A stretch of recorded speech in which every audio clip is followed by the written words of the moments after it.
This video is a probability review of basic counting methods, and it serves as an introduction to the combinatorics subject. And combinatorics includes counting the objects that satisfy certain conditions or criteria and deciding when the criteria can be met. So, as an introduction, let's look at two probability principles, the addition principle and the multiplication principle.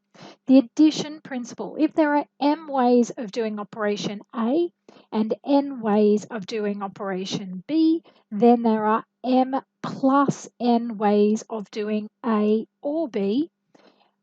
We can't perform both operations at once. They're mutually exclusive. So that's the key. Also, when you have or, then it's plus. Now, an example of this, if I have 5 skirts, 4 pairs of shorts, the number of options equals 5 plus 4, which is 9. I can't wear a skirt and a pair of shorts at the same time. So it's a skirt or shorts, and that means I add. In contrast, the multiplication principle, if there are m ways of doing operation A and n ways of doing operation B, then there are m times n ways of doing A and B.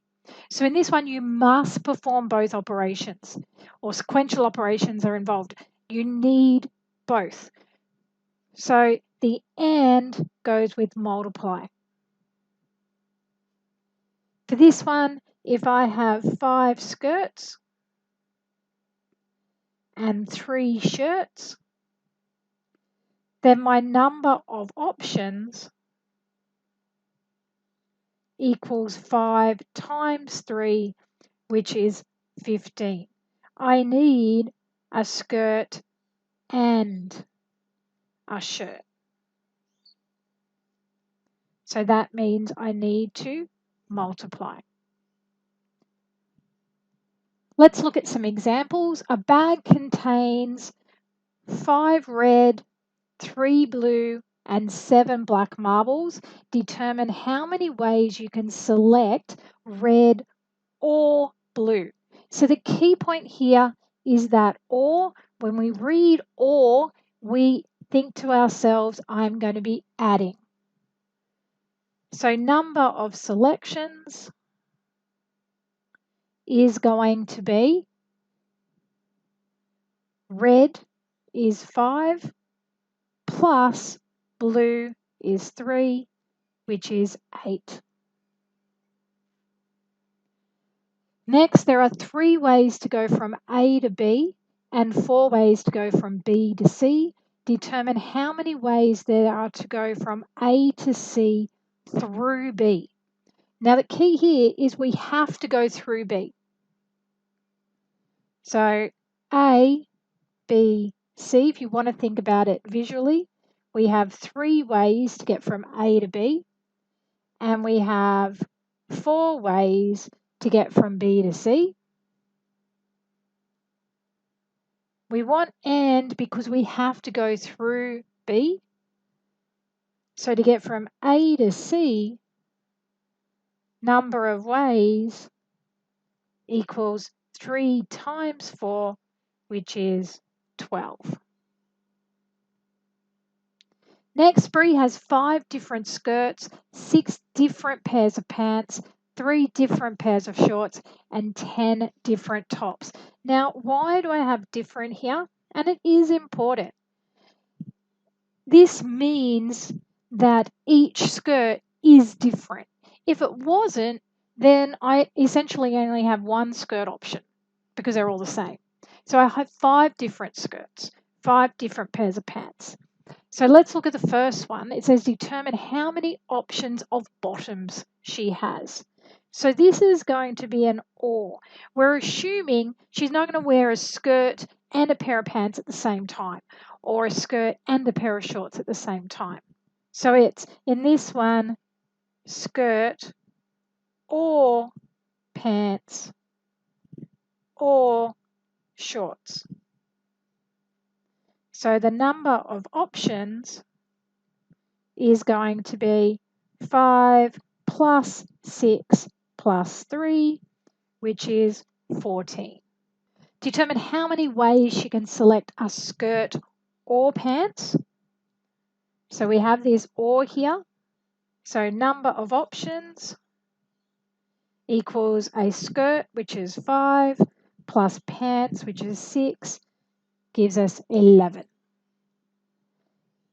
Now determine how many different outfits she can create. So for this one, we have to think, okay, we can have a bottom and we need a top.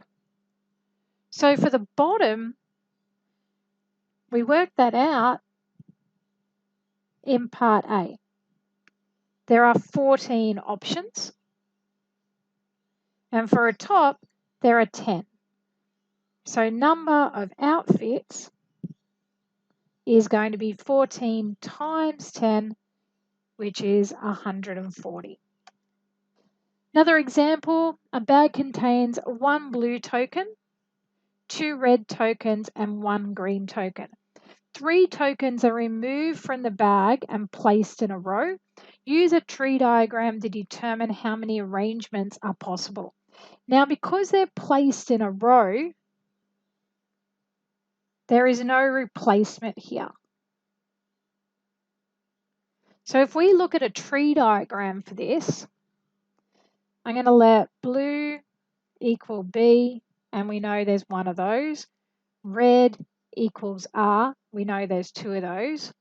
And green equals G, and we know there's 1 of those.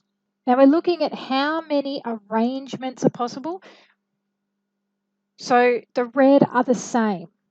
So when I look at my tree diagram, I can get blue, red, or green to start with. Now, if I selected blue first, there are no blue left. So in my second selection, I can only get red or green. If I selected red first, there's still a red left.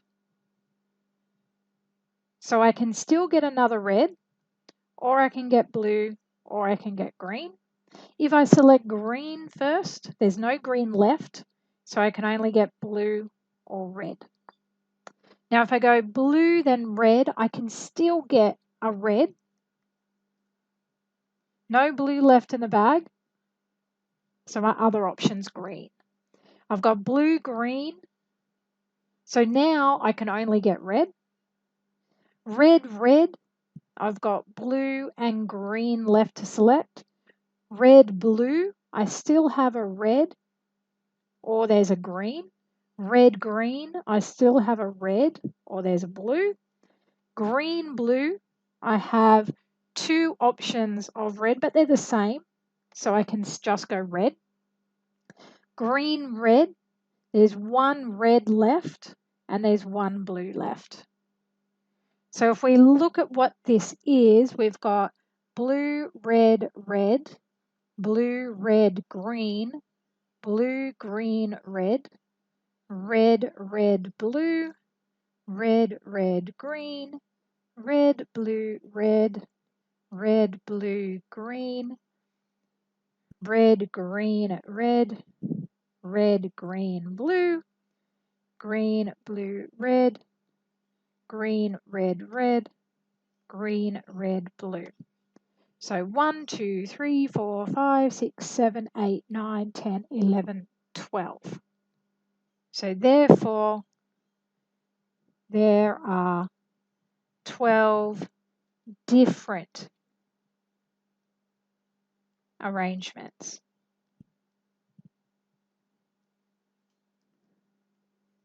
And that's why, just reiterating, when we get this one here, for example,